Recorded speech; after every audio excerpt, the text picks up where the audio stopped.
Hello po sa inyong lahat mga ka-crypto. Ako po si Pinoy Crypto Trader at sa video na ito ay atin pong pag-uusapan ang tungkol sa balitang ito kung saan ay mukhang ang bansang Russia ay nakakaranas po ng krisis dito sa cryptocurrency. Kung saan ay mukhang meron po silang ipapasa na isang bill or patakaran na magbaban sa sa operasyon ng mga cryptocurrency exchanges. At ayan, meron pong isang crypto exchange ang ni-raid ng mga users nito. Kaya yan, aalamin po natin ang buong pangyayari sa video na ito. Pero bago po tayo magpatuloy, ay nais ko lamang po munang bigyang linaw ang aking disclaimer kung saan ang nilalaman po ng video na ito ay hindi po ito isang financial advice. For education and information purposes lamang po ang layunin nito. Maliban po dito ay nais ko na rin pong magbigay babala na wala pong kahit anumang group chat ang Pinoy Crypto Trader.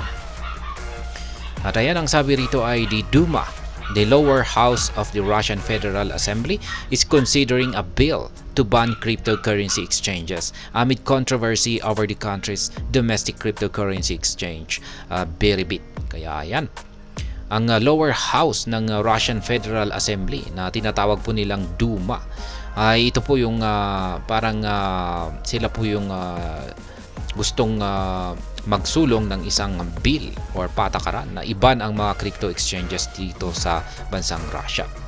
Ayan, dulot po kasi ng isang naging controversial or pangyayari dito sa isang crypto exchange na si Bybit.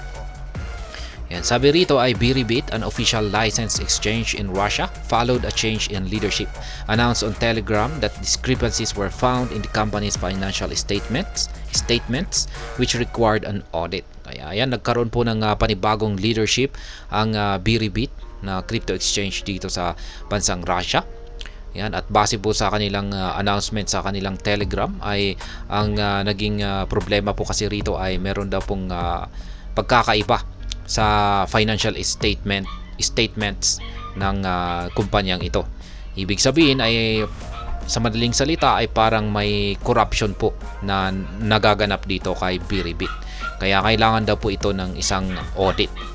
According to the Russian language Gazeta.ru news site, tensions escalated when more than 50 Bybit customers raided the exchange offices and demanded the return of their funds totaling more than $4 million. Kaya yan, nag-umpisa po yung tensyon ng meron pong umaabot sa 50 na mga customers ni Bybit ang renade po nila ang opisina, ang kanyang mga opisina. At sila po ay nag-demand na bayaran sila or ibalik po nila yung kanilang funds. Yan, sapagkat ang laki po ng kanilang mga funds dito na kiniklaim. Umaabot po ito ng higit $4 million. Video circulating on social media shows customers being given chocolates instead of their money and promised that deposits would be paid within $1 to $15. Kaya yan, ayon daw po sa kumakalat na mga videos sa social media ay ang ginawa po ng Bybit sa mga nag-raid na customers na ito ay binigyan na lamang po sila ng mga tsokolate. Yan, mga chocolates. At pero kasama po rito ay sila po ay nangako na babayaran po nila or ibabalik po nila yung kanilang mga funds or pondo sa loob ng 1 hanggang 15 mga araw.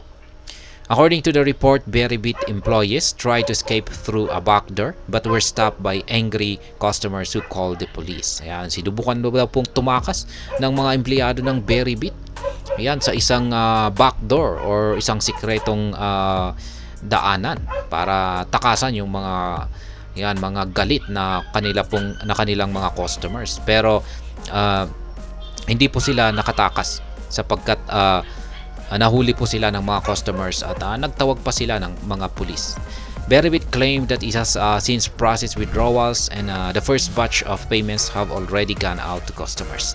However, another report claimed that the only customers who received money were those who filed police reports. Kaya ayan, ayon po kasunod po ng pangyayari na ito ay ang ayon po sa nagmamanage kay Bybit ay naproseso na daw po nila yung ilang mga withdrawals, yung first batch ng withdrawals nila. sa kanilang mga customers. Pero may kumakalat po na isang report na yung tanging mga nabayaran lamang daw po ng mga customers ay yung mga nagsumbong or nag-file ng report sa mga pulis.